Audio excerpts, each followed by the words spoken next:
Good evening. This is the Village of Villa Parks Traffic and Safety Commission.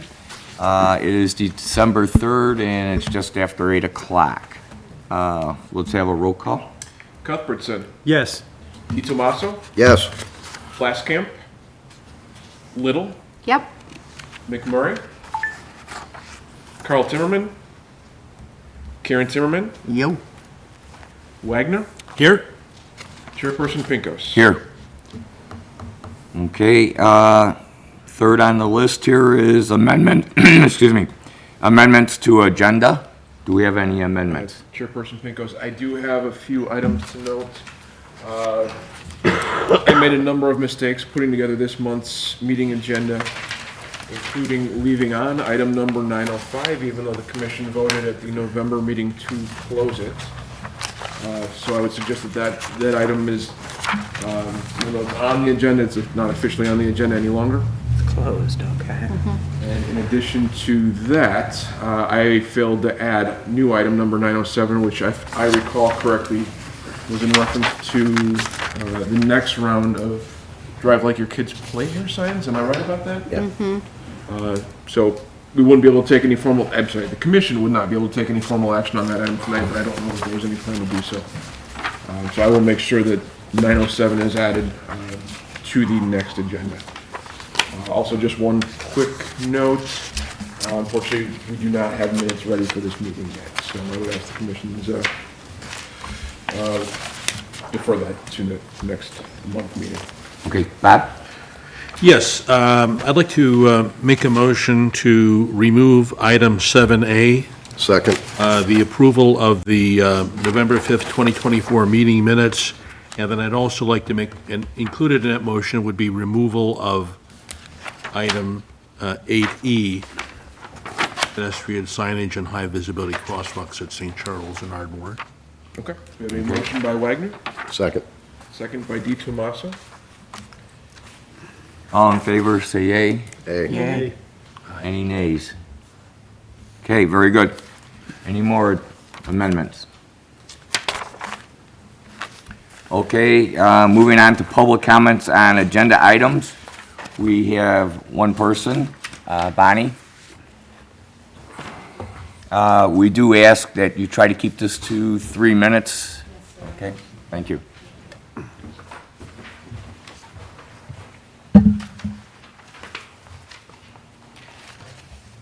After I sent an email to the village in regards to this topic, my husband and I, we built our home there at 1022 North Princeton. And we are one of the fortunate ones. We do have a very long driveway. The only time that I could see where we would be concerned about parking on the street and having that ability would be if we were having visitors, family coming in, friends, birthday parties, that kind of a thing, Christmas. And so a lot of times it seems that that would occur also at the same time. It would be on a Saturday or a Sunday when there might be games going on at the park. So that's why I sent this in, kind of more or less focusing on the residents' perspective of not being able to park on Princeton during special family gatherings. I'm sorry, Bob, I can talk louder. So anyway, it seems to me that this problem all occurred is because of the soccer program that's going on at Twin Lakes Park. As a parent, I can understand why parents want to park right close to where the game is being held. They want to get out with their kids and get them into the area where they feel like they can keep an eye on their car, maybe keep an eye on their strollers, maybe keep an eye on their kids as well, you know. As we talked about at the prior meeting, we realized that there wasn't enough time being allowed by the scheduling of the games to allow parents to finish up with their children at one game and pull their car out and get down the street before the next game is and parents and kids are arriving. We also noticed that maybe in some circumstances the kids would be back to, depending upon the age of the children in the family, they might be back to back with children participating in games, and they would not leave there. So I sent pictures with my, I'm sorry, I'm partly Italian, I guess I talk a lot with my hands. I sent some pictures with my email. Some of them were in the body of the actual email, and one was as an actual attachment. The one that is an actual attachment will clearly indicate how the participants park on the grassy area underneath the trees.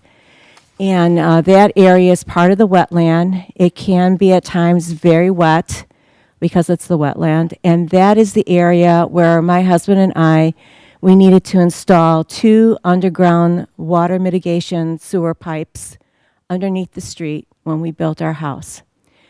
We are concerned that with the parking that's going on in that area, that it is moving the soil, and that it can affect the way the water is able to drain from our home correctly to where it was recommended by the village engineer to have the water leave our area. So in a way, we had to put in these 2 pipes because nothing else was done in that little subdivision area right next to Twin Lakes Park by all the other houses that were previously built. So we had to have that expense, and now when those pipes get encrusted with soil and leaves and water bottles and roots and everything else like that, we have to remember to call the village up to have those pipes cleaned out so that the water can come out. Well, just this past summer in July, that had not been done for a while. That's why I'm saying we need to remember. And so we actually had, when this bad storm came in July, we had water filling our basement window wells like they were fish tanks.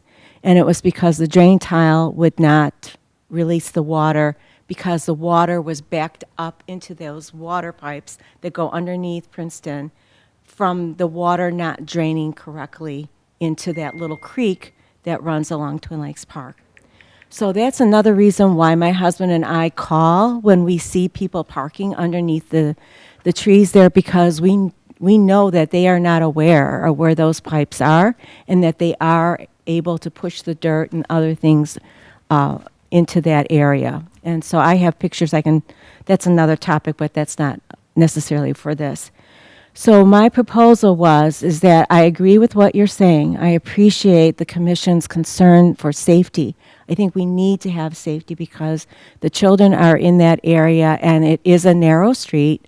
And because of the timing of the games, it doesn't allow enough time to evacuate the parking spots. I still would like residents to be able to, on special family occasions, to be able to park on Princeton.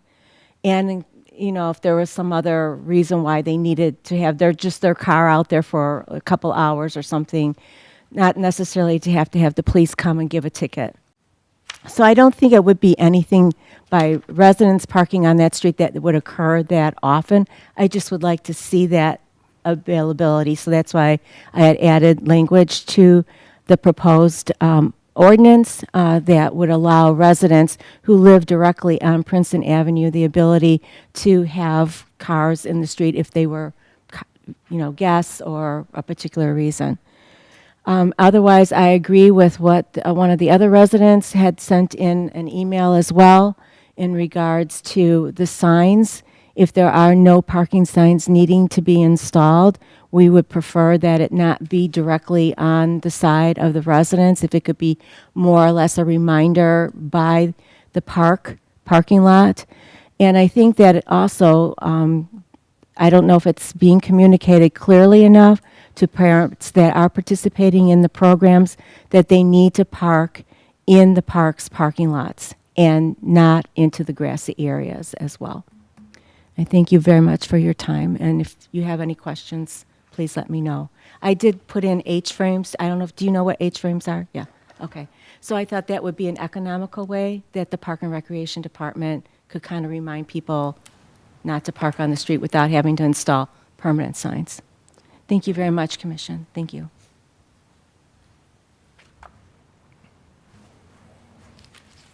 Okay. I believe we do not have any more public participation on agenda items. So we'll move on to public comments on non-agenda items. And I believe, Jim, that's you. Thank you. 2 months ago in September, I was here and attended a meeting on an entirely different subject to speak, and was quite honestly surprised that one of the things that I wrote in a letter to Representative Caston, who's our representative here in Washington, pertained to a lot of the same things she was referring to. So I'm just going to read this real quick. To the Honorable Representative Sean Caston, this letter is to inform you of an idea that came to me after the death of the young man from Highland Park who was killed in a crash involving another driver presumed to be driving at a high rate of speed while allegedly intoxicated. That was this summer. I will start by making some assumptions. First, automobiles are now designed with high technology components.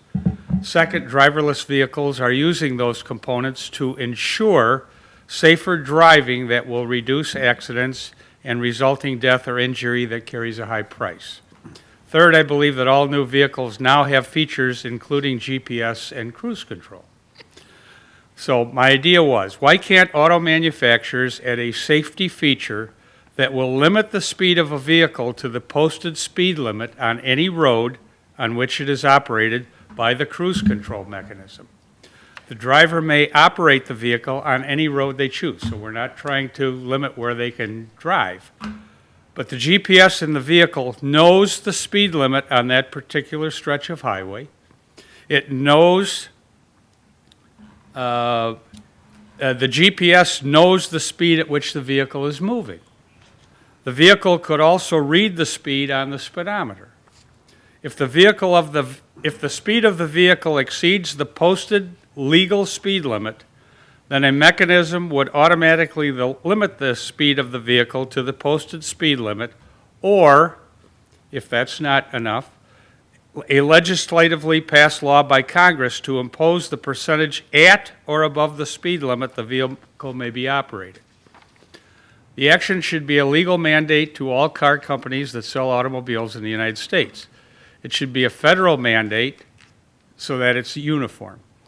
In Illinois, speed laws are punished by a fee and/or jail time for exceeding any speed limit by a certain number of miles per hour over the speed limit.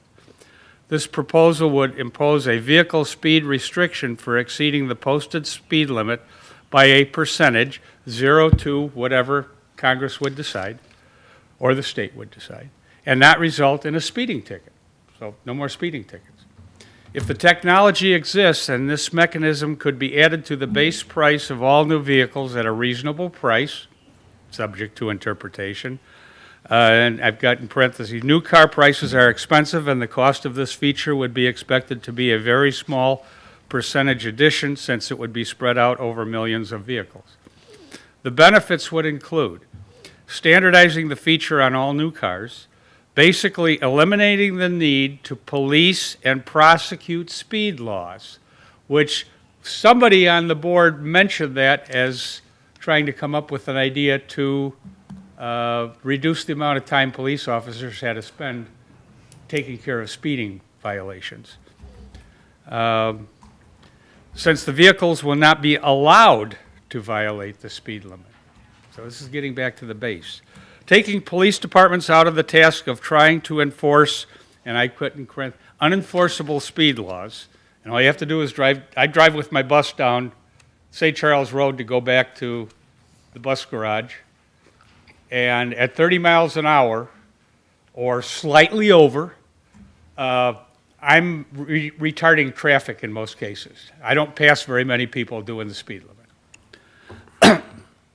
Allowing them to be available for more important public safety issues. It would also reduce the length and speed of efforts, police chases, to detain those pursued by suspected criminal activity. It would significantly reduce the workload on the court system to deal with speeding violations, significantly reduce police time in court to testify against accused speed violators, and therefore allow them to focus on more important activities. Improving the safety of driving a vehicle, if we allow driverless vehicles to be legalized, I would assume that all of them will drive the posted speed limit. I don't know how a driverless vehicle cannot do that. Avoid the risk of accidents from a police chase of a speeder or a supposed violator of a criminal nature. Avoid the risk of an intoxicated or drug-impaired driver from not knowing the speed the vehicle is traveling and lose the ability to drive safely. I don't know the technology to retrofit older high-tech vehicles. Obviously, some of this has been around for a long time.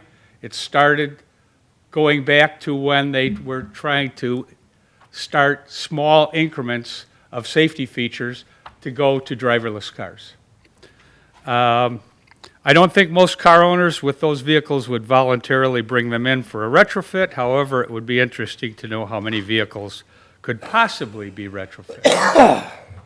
Law would apply to cars, trucks, buses, and motorcycles, and it would not apply to public safety vehicles. So when Valerie got done, she went in the back here, and after hearing that, I was kind of amazed at some of the implications of the same thing that I had written to Sean Caston about 2 or 3 weeks earlier.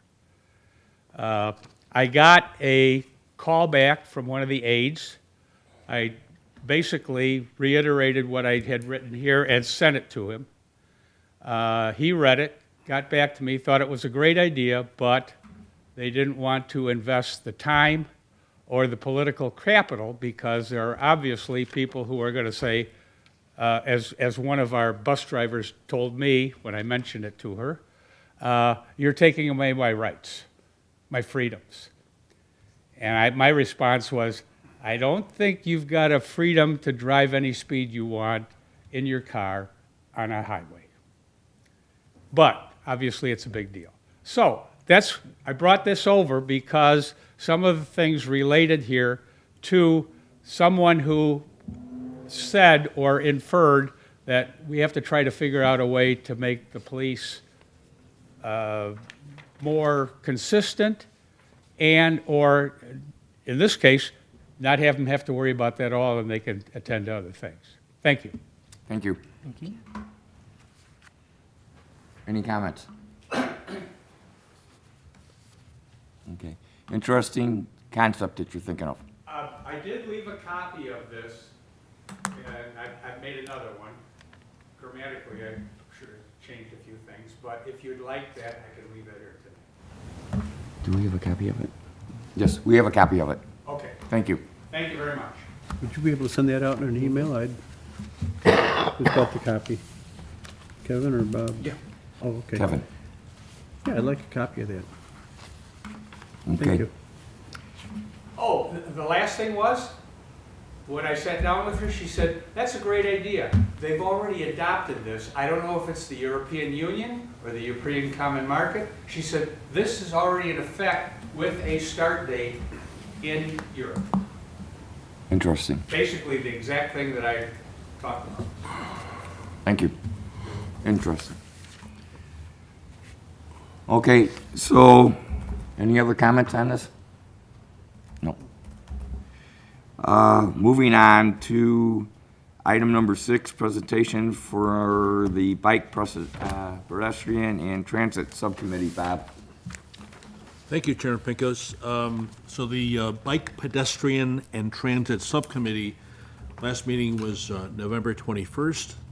Some of the things that they talked about, the one main item was Project Sidewalk. Project Sidewalk is a tool developed by the University of Washington with the University of Chicago, and it provides training and a framework for volunteers to survey sidewalks in their communities for accessibility issues. And Active Transportation Alliance, which is a major advocacy group in Chicago and Illinois, is offering a mini grant for communities, municipalities that are interested in using Project Sidewalk. The subcommittee, the consensus was to apply for the mini grant, so that was applied for.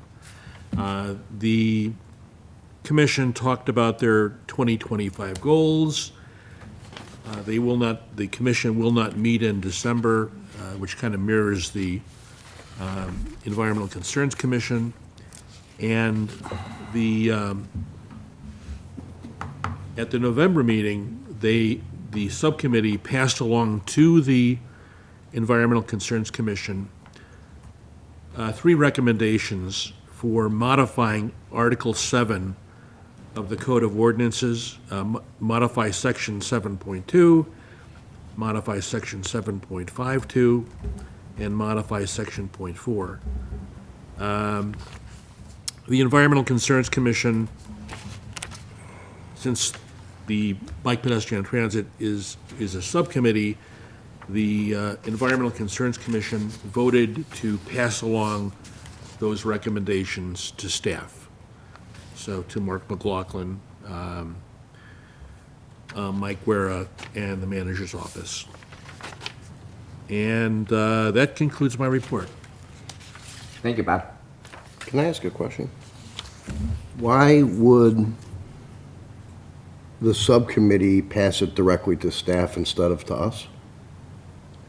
Well, if I'm going to. Sure. I'm just curious. The Bike Pedestrian and Transit Subcommittee is a subcommittee of the Environmental Concerns Fair Commission. enough, okay, that's So what that's I why was they missing. passed them Got out. it.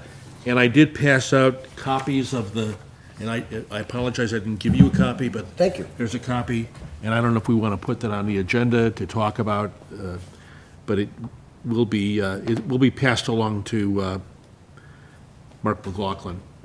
So- Okay. Thank you, Bob. Thank you. Do you do this with every meeting? Yes. Our meeting. Are you- No, this, what he just handed me, the written version of, No, this is not his report that he gives. This is something that is being changed in the ordinance of our village. Okay. Am I correct, Bob? okay, Correct, yeah. fair And enough. the subcommittee, a recording of all the meetings are posted on the Right. village's YouTube channel, and minutes, printed minutes are available also. Okay. Fantastic. Thank you, Bob. Okay, I think everybody got a copy of it then? Yes. Okay. Talk about that as new business later, right?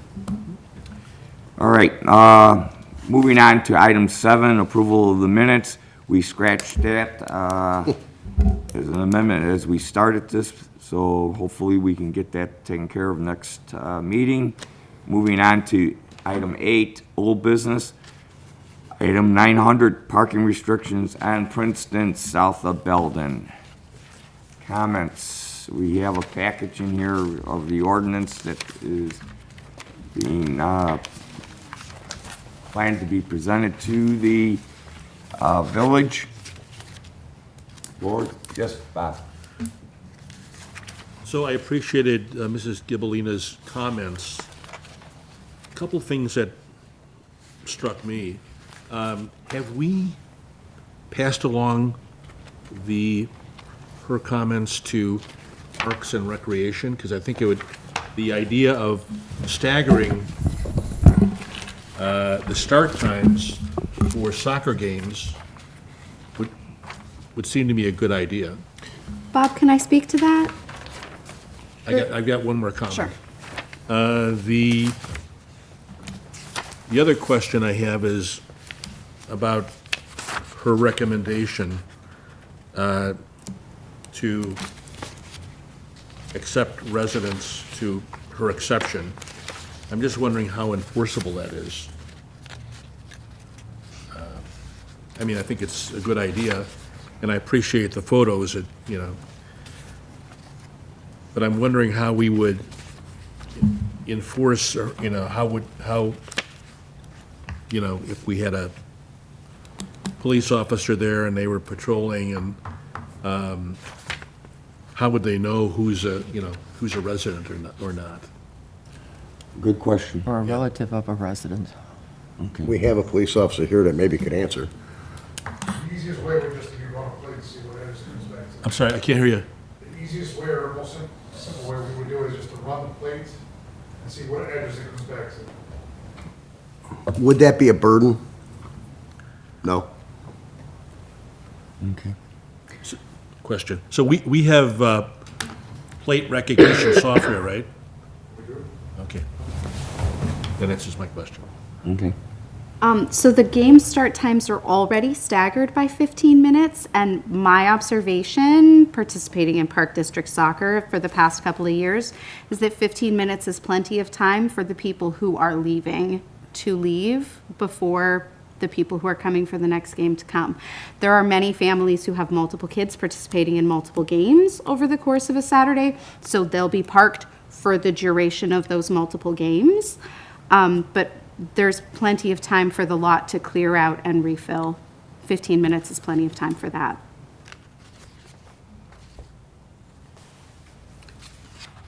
Beth? I mean. Joey?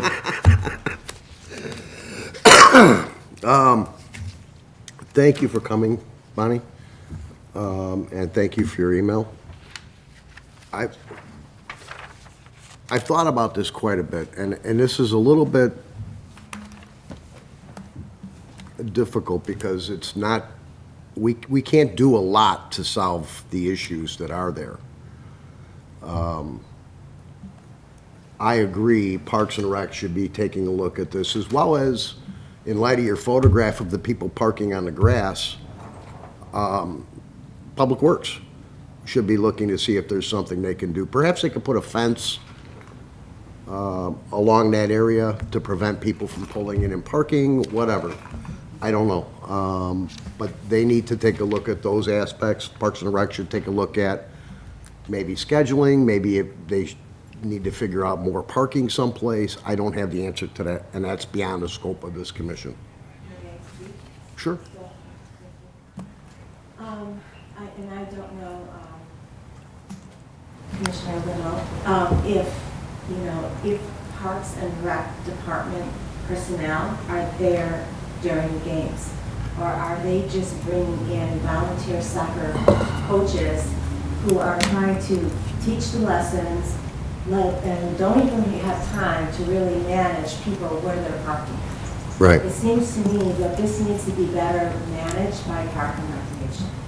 I'm sorry, not to interrupt you, but what I was referring to is if they can find a way to put more car parking in or adjust the schedule so it's not as big of an issue with any overlaps, whatever it needs to be. That's where I was referring to Parks and Rec. They're just lazy that they won't park in the big Right. parking lot.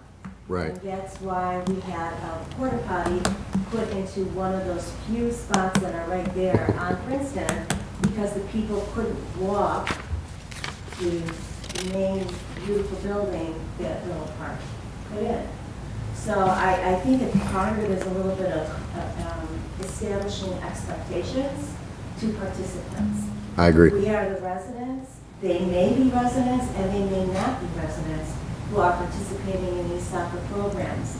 And I think that residents who are there, and a lot of us do extra, we're picking up garbage afterwards and everything, we should be given preference and not be penalized for their lack of abiding by the park ordinances that you're supposed to park in the parking lots already paved that are there. Well, if I may, I don't see what we're talking about doing as penalizing you. That's not our intention, and I don't think it is. I can't park in front of my house. I have to park across the street. Most of the people in town have that situation. Some can't even park on the street at all because of traffic and things like that. So you would still be able to park in that parking lot. When there's not a game. When there's not a game, right. It's on Saturday, and I'm telling you, it starts early. Those games are out there. You've been working all week long, and then Saturday, there's the games going on. We were told initially that these games were going to only be held there for a season or two, to allow the park, wherever they used to be held, to allow the grass to regrow at the, wherever it was, whatever fields it was at. And I don't know that, where they were. I will say this, as far as the cars parking in the grassy area, I would suggest that if you see that going forward, call the police I do. and have them come and they'll write tickets and that's what they'll do. They don't always get up there as often as maybe we would like, but if you let them know there's an issue, they'll certainly come up and take care of it. And I think that's why this was brought onto the agenda, is because we were calling the police.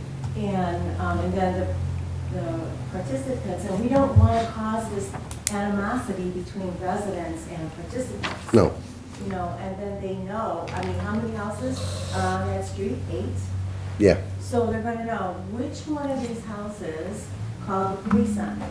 And then we have that problem of maybe have someone seeking some kind of punitive action against us or whatever, because we call. And I don't even think the police wanna be called in to enforce, you know, to give a parent who's got their kids at a game because they're parking on the grass. It seems like something that's so little, but yet without knowing what is underneath the street there and in the grass there, it does make a difference. And Sure. and it does cause damage.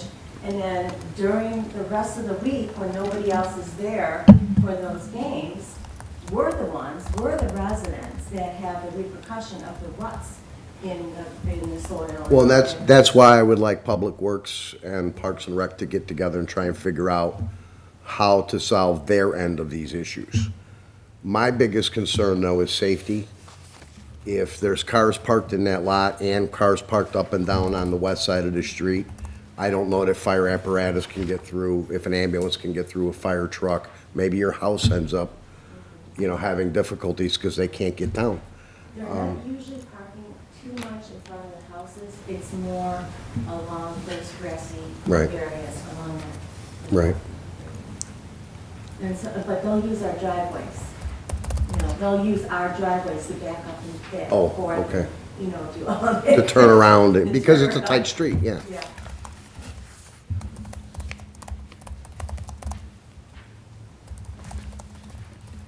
Question, Excuse me. is soccer over for the season now, or is it still being played? Yeah, it's okay. It is over for the season? And it's a good program. I mean, I am a park and recreation person. I agree with that.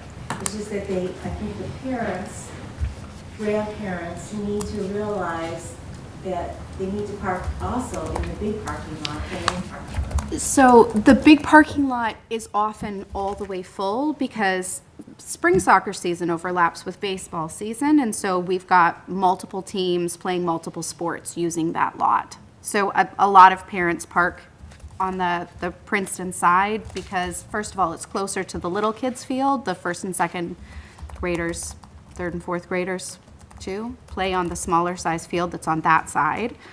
And then also the big lot is quite often full. So I understand your frustration. I get how irritating it must be to have your street overtaken by a horde of families every Saturday for a couple of months in the spring and again for a couple of months in the fall. It is frustrating. And I think that our biggest concern is that we want it to be safe, and so making it so that cars can safely travel down the street so that emergency vehicles can safely get through. I do think that a note should be sent to Sue, who manages the park soccer program, to have it just be in the introductory emails, like please follow parking restrictions and don't park on the grass. I think that would be a great thing to remind parents of in all of their onboarding for Parks and Rec soccer. But I do think it makes sense to say, especially on a street that narrow, parking on both sides is not functional. Right. Kevin, do you have any thoughts as to the ability to maybe put another finances aside, to put another parking lot on the east side of the park? On the east side of the park. I can't think of any location on the east side where that would be feasible. There was a dead-ended street that looked like maybe Oh. You're referring to Ardmore? Yeah, maybe a parking area could be combined, and eventually maybe even bathrooms. Yeah, That's something- finances aside, I think just from a cursory look, there is enough real estate in the right-of-way at Ardmore for roughly another 10 parking spaces. Okay, and potentially maybe a bathroom? There is a bathroom. There's a bathroom. There's a really nice Well, bathroom. she said they're bringing porta potties. The bathroom didn't open at the beginning of soccer season in the spring, and they had porta potties because it was closed down for the winter. Oh, okay. But a bunch of parents complained because there's a really nice bathroom there. So open the bathroom, please. Not that I was one of those parents, but a bunch of parents. Well, what I will also do is I will go talk to the Parks and Rec Commission about this as well, and ask them to look into it from their perspective and what they can do. Yes, Yeah, Bob? I think it's appropriate for staff, for Kevin to speak to Park and Rec staff. Because the advisory commission is just an advisory. I think if we just communicate with staff, is it Sue Earle? Yeah. Sue Earle, okay, and probably Greg Gola. They may have a solution, I don't know. Well, everybody was talking and everything, and I'm thinking in reference to a situation of where there is no parking stalls. There is nothing there at the moment that is suggesting or saying that there is no reason why not to park on the side of the ball fields for the grassy areas that you're talking about. I believe there's no signage over there is sitting there restricting Right. them. And I would think we would have to put up some signage on that side. I think it would make more sense to just put up, what are those things called where when you pull into a parking spot and there's like a little curb guy that, Wheel stops. okay, great. I think it would make more sense to just put some wheel stops so that people can't drive onto the grass. Because you're allowed to park on that side of the street. If you're, parallel parking on the side of the street, we're not restricting that, just not driving on the grass. It's a pretty narrow street, though, then you're restricting for fire and safety. Yeah, because it's very narrow there. Yeah, Because we had some measurements out there on that at one time. Yeah, I apologize. I don't recall at the top of my head, but But I want to say, at some places, Yeah, you it can't might get have two been cars, about yeah. 14, 15 feet wide. Okay. Well, then, And I don't remember, it was less than 20, I do know that. So- But I agree with you. We should look into doing something in a barrier set. That's why I said Right. fence or I just am, whatever. I'm very opposed to using a sign to tell people what they should do. I really believe in making it so it's easy for people to do what they should do and hard for them to do what they should not. Most people are not going to drive over a curb stop or a fence. Most people are not going to do that. So putting up a physical barrier, to me, makes more sense than putting up a sign. I agree. Can I say something? Sure. Yeah, I think she's right. We need to put something, we need to do something now because of what's underground there. We need to do something as soon as possible, even though the season's over, to make sure that nobody's parking on the grass. Whether it be the parking wheel stops, maybe a sign or two, we don't have to litter it full of signs, but some signage. Parks and Recs maybe needs to give instructions to the people playing these games, some kind of rules, regulations, or pamphlets, instructing where they can and can't park, and please, be courteous on how you park. I hate to hinder people not going to these games. I think it's very important for children and parents to get together and doing something constructive. It's very important in this world today. But yet again, we need to get Parks and Recreation involved in something to expand more parking so we don't have this congestion issue. Well, I don't disagree with what you somewhat said, okay? I think the Park District handing out flyers or something to the parents about the restricting of the parking off of the grassed area along the street is gonna apply to possibly the parents, but it's not gonna apply to any grandparents or other people that do come and watch their families' kids play. And I think we need to have think of something that's gonna limit that situation. And that's why I'm thinking of some type of signage. Probably the most economical way to restrict the cars with a barrier would be with wheel stops, and maybe not be as, some people might think that's ugly to have on the other side of the street. Wheel What? stops? Yes, You think that would be ugly? some people would. I'm more concerned about people not seeing them and driving right over them anyway. Well, if you have signage and you have the wheel stops, it's, Well, that's why I said a fence. I'm sorry, Bonnie? What about, I know I've seen in other parks where they use just very nice but very large rocks.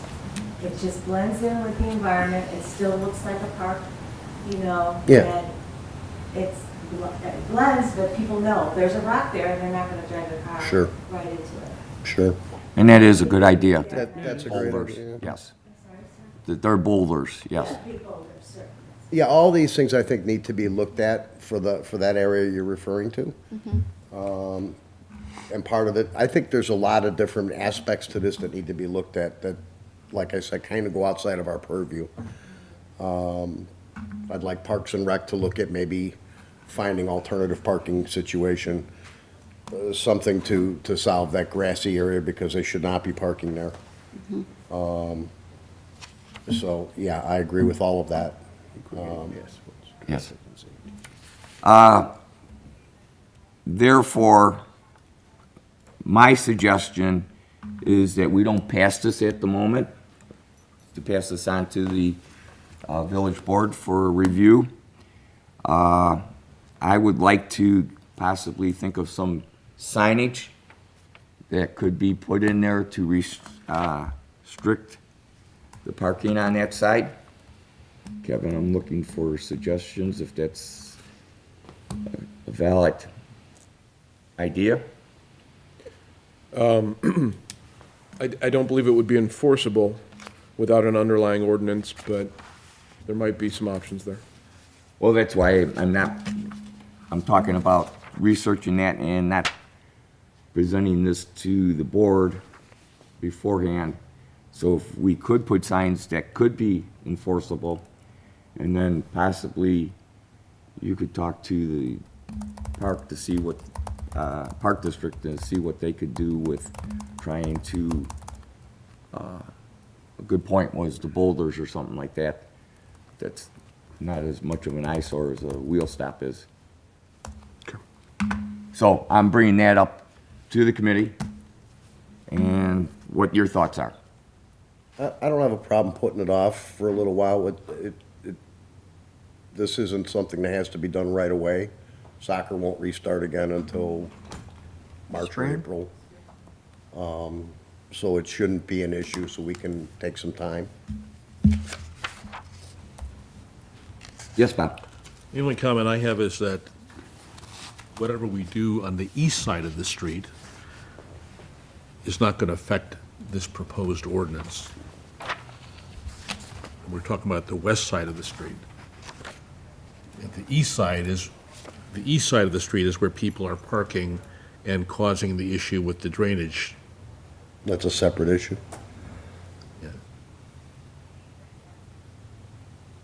I mean, I'm not opposed to setting this aside for another month, but it's, yeah, No, I understand what you're saying. I did not catch that as being only for the one side of the ordinance here. I was just assuming it was an ordinance for actually we're amending an ordinance already in reference to that street. So that's what I automatically, thinking through my brain at the moment is, if we're amending something on the street, we would amend both sides at the same time. Well, there virtually isn't an east side. It's a parking area for a large portion of the street. Well, if you call that a large portion, but I don't think there was that many parking stalls over there, but I do understand Yeah. what they're saying, because if you look at that picture that's in our package here,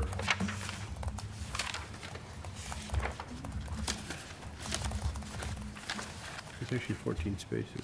14 spaces, okay, somebody's counting them. Yep. Okay,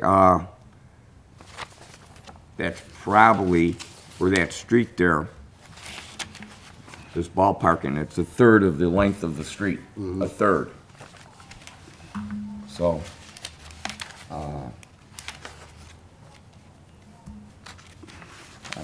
I guess I'm looking for more direction here, Kevin? I'm sorry, for me? Yeah, is this only pertaining to one side of the street, and if we did something else to the other side of the street, that would be affecting a different, or creating a new ordinance? Well, the language of the ordinance would have to change if that's the commission's desire. This draft ordinance simply reflects the parking restriction change that was made by motion and approved by vote at the previous meeting. So if we did add some signage on the other side of the street, that would be amending this ordinance again? For that no parking signage to be enforceable, yes, there would need to be an ordinance adding that portion of the east side of Princeton Avenue to this section in the code. Okay. Does that What make sense? exactly would you be thinking about for the east side? Just something about maybe no parking on The grass? the grass. I would imagine we have an ordinance that covers that. regardless. I'm thinking out loud here, and I would Yeah. think of a better terminology and everything else, but something to enforce that they can't park on the grass. Or the other situation is maybe talk to the park district to see if they can possibly line their portion of the street Right, with something but that, this ordinance has to do with the west side of the street because the street is so narrow. If you have people parking on the west side of the street, not arguing that point. and, you know, you have that, that's why we went to the west side of the street. I'm not arguing that point. Okay. I'm just asking if we're amending something else on that street, would that be added to this again, so that, Or it'll be a separate ordinance. or separate ordinance? That's your, okay. That's what I'm asking. So we Got it. go ahead and present this to the board, and then we decide later that we want to put signage or something up, and then we're adding another amendment instead of trying to get it all into one package. Doing it all the right time. So if you're amending this ordinance and amending the ordinance again within a couple of months of each other, The only difference that I can imagine that would require an ordinance, because there isn't, I'm pretty sure there's an ordinance that already says you can't park on the grass. I Anywhere. can't answer that Anywhere. question. I can't answer I that. could be question. wrong, but I'm pretty sure it's there someplace. Otherwise, you could just pull into any park and just start, you know, parking. Well, you park, well, if you go in a park and you park on the grass over there, you're on private property, basically. Well, same thing here. Well, yes, but you're also on the street right away. Yeah, And you go into these townships around the area, you're allowed Yeah. to park on that. right. So automatically thinking that, I can't agree with you on that. So I don't know. Okay. Okay, I see what I you're saying. personally don't know. Well, And shall you we can't- make Yes. a motion to shelve this until next month after we've all thought about it a little bit and see what we can do ordinance-wise in a package I'm okay with that. covering the east side and the west side? That's what, And accommodating the family members that come on those days for partying or whatever for parking privileges. Well, my concern with that is if we're talking about, and I understand where your thinking is, but if we're gonna allow family members to park because they can't park in the parking area because they're having a soccer game, we're right back to the same problem. And at the same time, other people are gonna see them park there and say, oh, well, it's okay. And they're gonna pull right in there as well. So it's just gonna make, it's just gonna continue the same problem. The rest of the time, when there's not a soccer game, they have that whole parking area that they can park in. So for the vast majority, I don't see a major issue in that regard. Bob? A question for Kevin. So the two residences that are under construction on the south end, how will that affect how will that affect the configuration of the street? Did you say that there would be some widening of the street back? I do believe that the developer of those two single-family homes is required to widen the pavement by some amount, but unfortunately, I apologize, I don't know what that number is. And I believe that pavement is, that driveway, or if that's the driveway or if that's the street.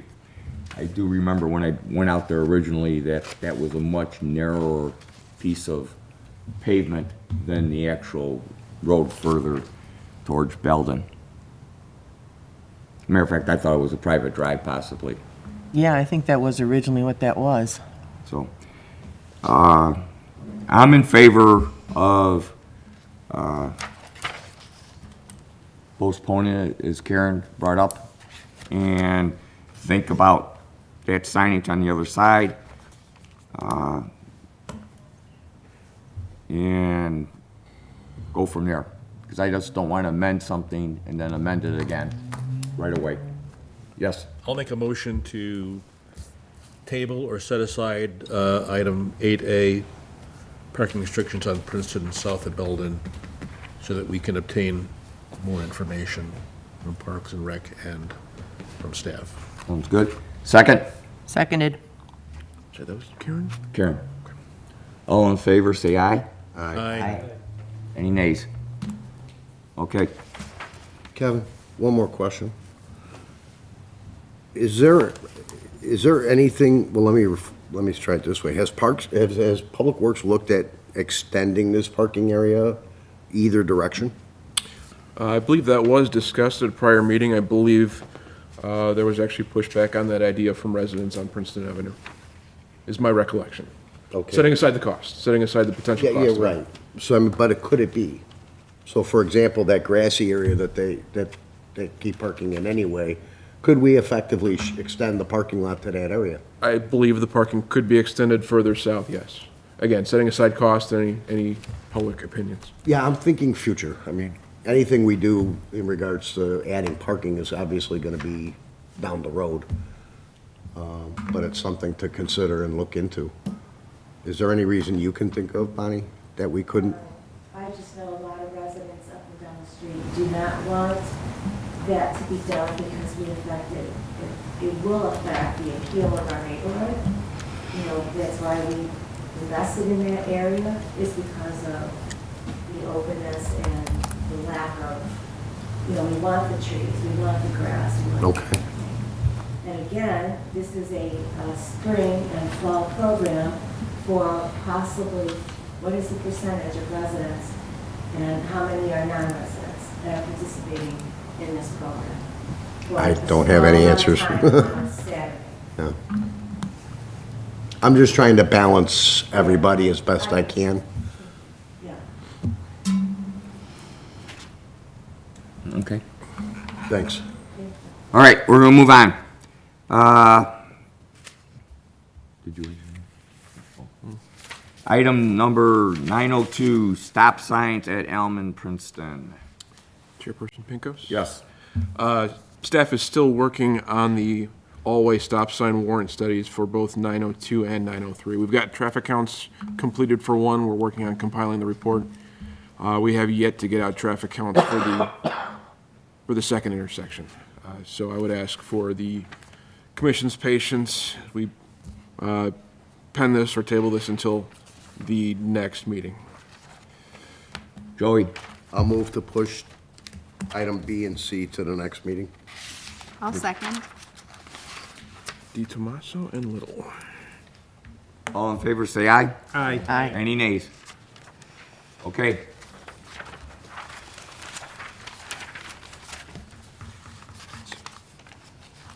Moving on to item number 904, Traffic and Safety Commission's 2025 budget. I believe I do not know the amount that's actually going for approval, but I do believe next week sometime, I think it's on Monday or Tuesday, when the board meets, they have this on the agenda. Yes, Bob? I think I mentioned this last time. I had spoken to the village manager, and our budget request was $2,500, and that will remain, that's what's going to be submitted to the board, and unless someone, a board member would ask that to be changed, I think we will get that amount as our budget. So, yes, I just was confirming that we don't know what the exact number is going, except for what we proposed and from the feedback that we got.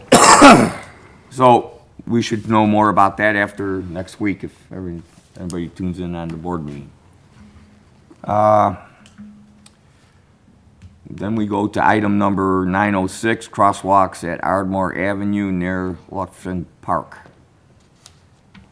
Any further comments on that? Yeah. So we talked at the last meeting, and commission members brought up the number of $10,000 being an approximate cost to install a crosswalk, because we'll need to, ADA accessibility, et cetera. So I'm not really good with numbers, so I needed to go and look at like what the village budget is, and it's 116 million approximately.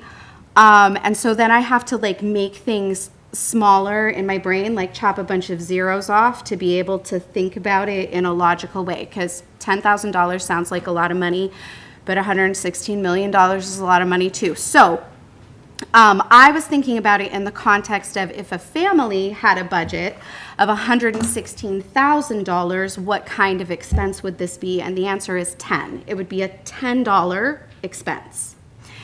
And when I rented an apartment for 1 year in Chicago, I spent $10 on a carbon monoxide detector for my kitchen, and I didn't think that it was an exorbitant expense, because $10 for something that might possibly help keep my family safe, even if I'm only using it for a year, seems to me pretty reasonable.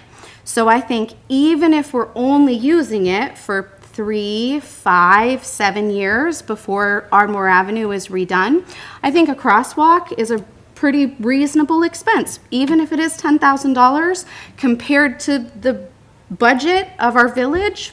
That's a reasonable safety expense. Any additional comments? Bob? That's No. twice. Joey? Apologize. Third time you owe me a drink. I agree. It's a small, relatively small expenditure. And if we don't do something and some kid does get hurt, we're gonna feel terrible. I realize there's some complexities, but I think we can probably figure a way to make this work.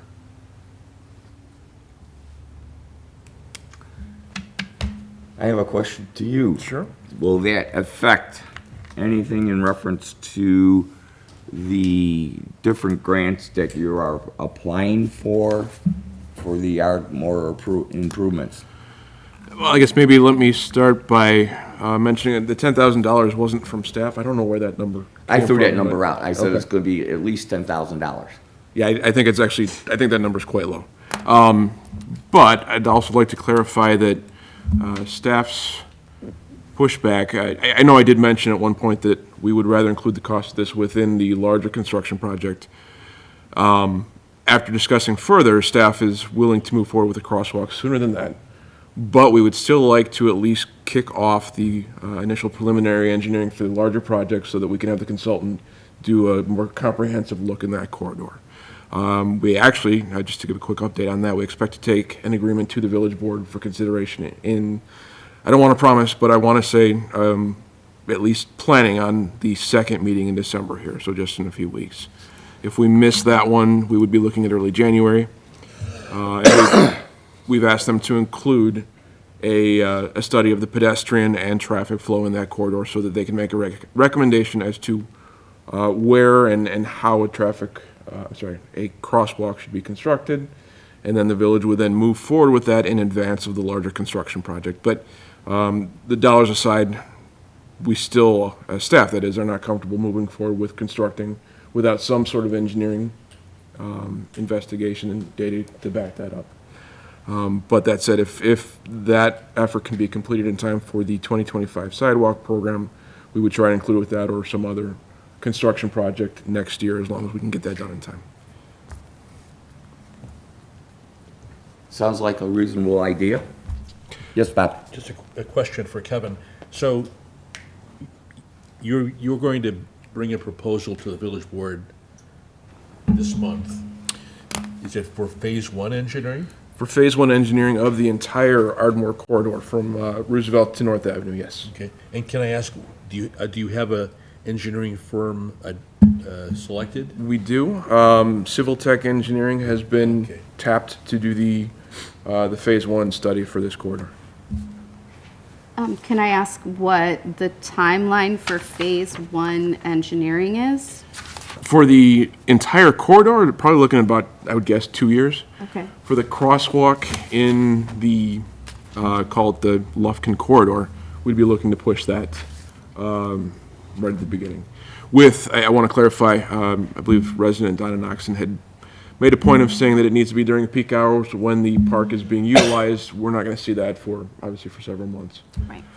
So if that is still a desire, then we would probably be looking to, I would think, at least April before Lufkin starts seeing a lot of traffic. Okay.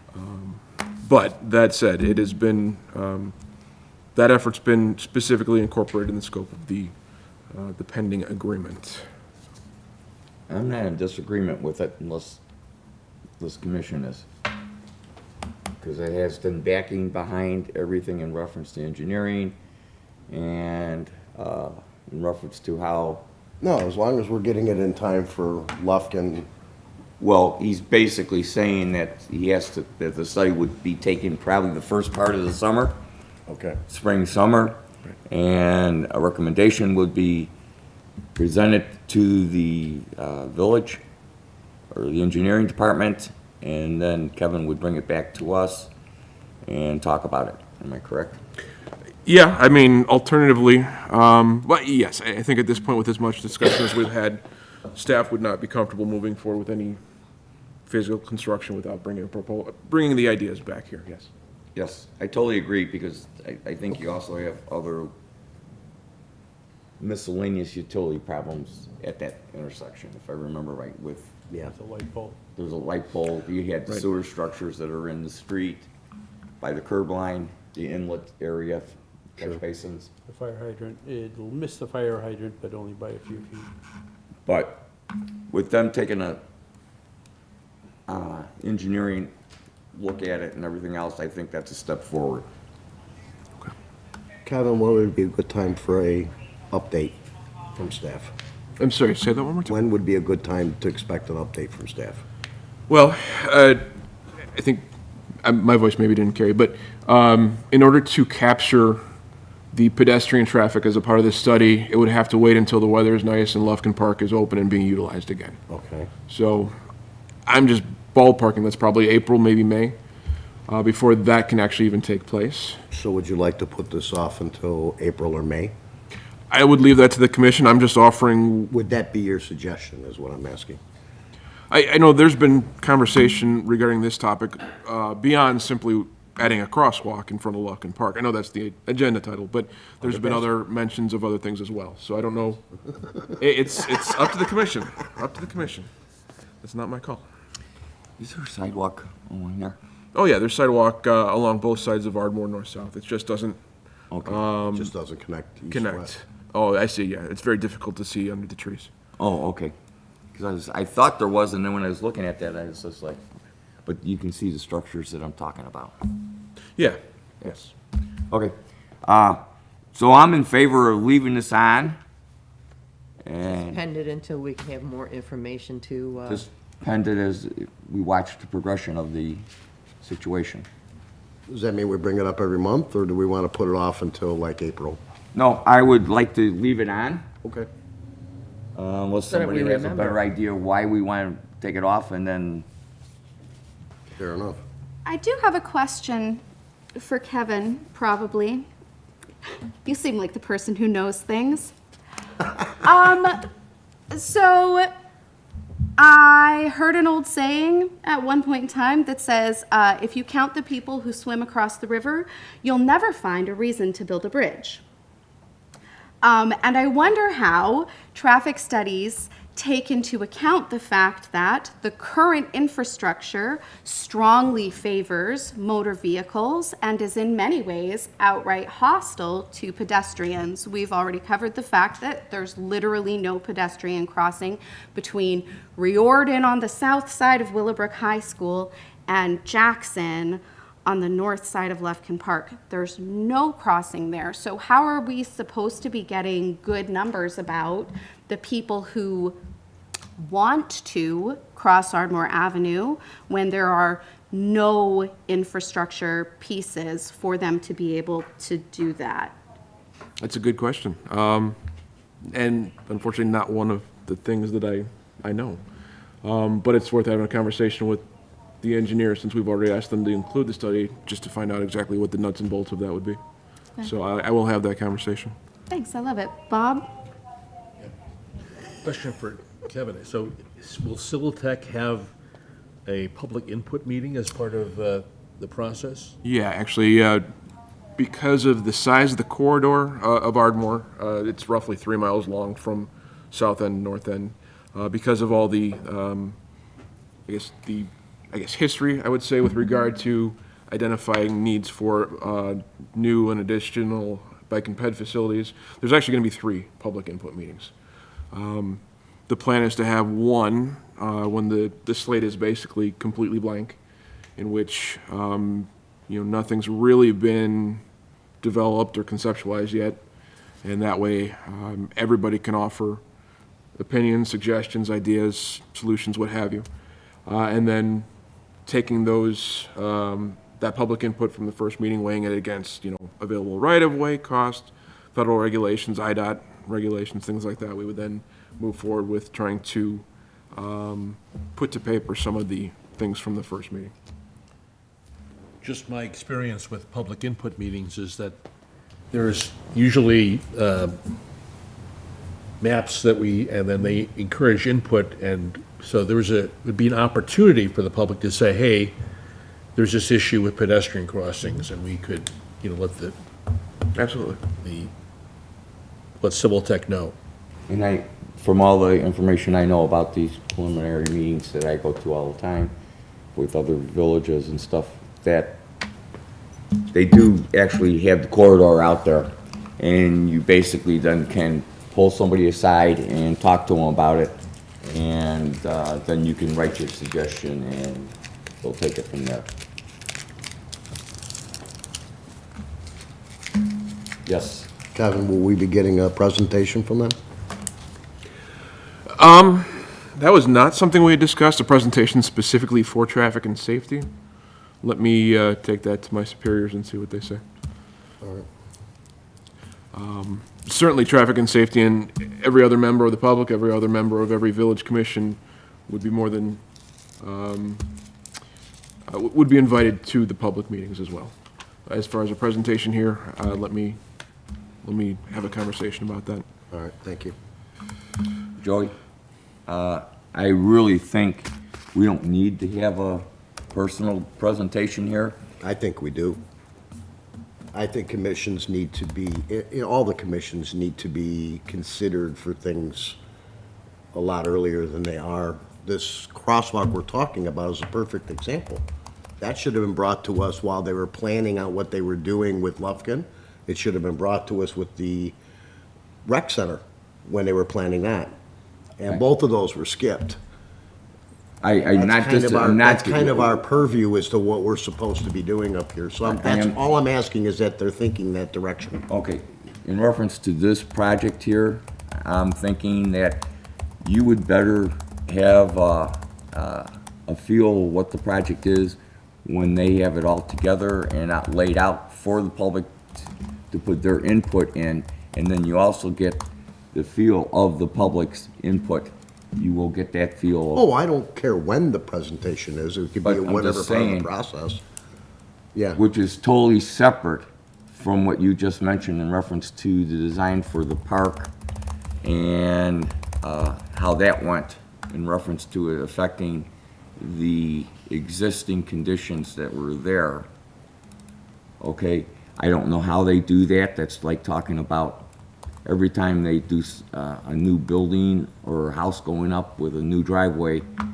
That's kind of the situation that I look at that as, and I don't know, I think that would be a well, I think little, major projects that affect traffic and things like that should be brought to us for input.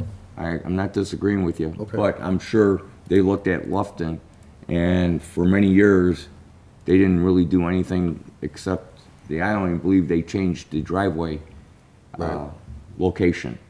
So basically, they were going off of that scenario of they're not moving the driveway and leaving all of the vehicle access spots, pedestrian spots alone. So, but anyways, I just don't, my personal opinion about this project, I would think it would be better to be at the presentation that they give and get the feel of what the public is bringing in, and then you have a better feel of it, how to go from that point there. Because as he said, there will be 2 other preliminary presentations before they actually start the real design.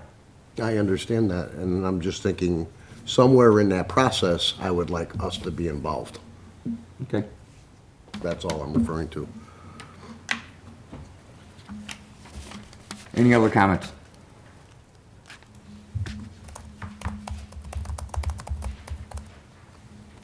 Okay, so move on to new business. We didn't do E. 907? Item 907, we cannot talk about because it is not officially on this agenda. Just a point of order, it can still be discussed, there just cannot be any formal action. Okay, And we didn't do E. We removed that. we removed that. That was St. Charles amended. and Ardmore? Yeah. It was removed. We did? Yes. We amended it at the beginning. Okay. Okay. Any comments on 907 then? No. Yes, Bob? I noticed that Elmhurst has undertaken a campaign to reduce speeds, and they've created a Start seeing unique. ourselves. Pardon me? I believe it says start seeing ourselves. I can't hear you. I believe it says start seeing ourselves on a sign with a Elmhurst Yeah, insignia. it's something It like was that. Something similar to ours. And I'll also, I was driving northbound on Summit, north of the Prairie Path, and someone has green signs. Apparently, I don't know if they had them done on their own, but it has a theme close to our theme. Drive like, it's not drive like your kids play here, but it's drive, kids at play or whatever. It's just, yeah, I thought it was interesting. There's about 4 or 5 of them on Summit. So people who think there's an issue and think that signs are effective are putting up their own signs. So I just thought I'd offer that. And there are currently still 18 signs over at the police department. That's fantastic. Okay. So we will have it officially on our agenda for next meeting, which then we can discuss if we want to change the saying or go with the same saying, and we will also know what our budget is at that time. So, okay, then we're moving on to new business. Okay, I believe there was a request to add the Bicycle Pedestrian Transit Subcommittee's presentation here to follow this as the amendments. Was that correct? If the commission wants to review that, yeah, that would be fine. I mean, Obviously, any of our input right now is not going to really matter to the situation. It's just informational. it was just informational. Okay. Just to let you know. Okay. So then I don't see any need to really put it on as an agenda item. Although I'm happy to co-sign it. I think Alan's spot on. Okay. Then moving on to commissioners' comments. I'm sorry, do we want to do anything with this? We can.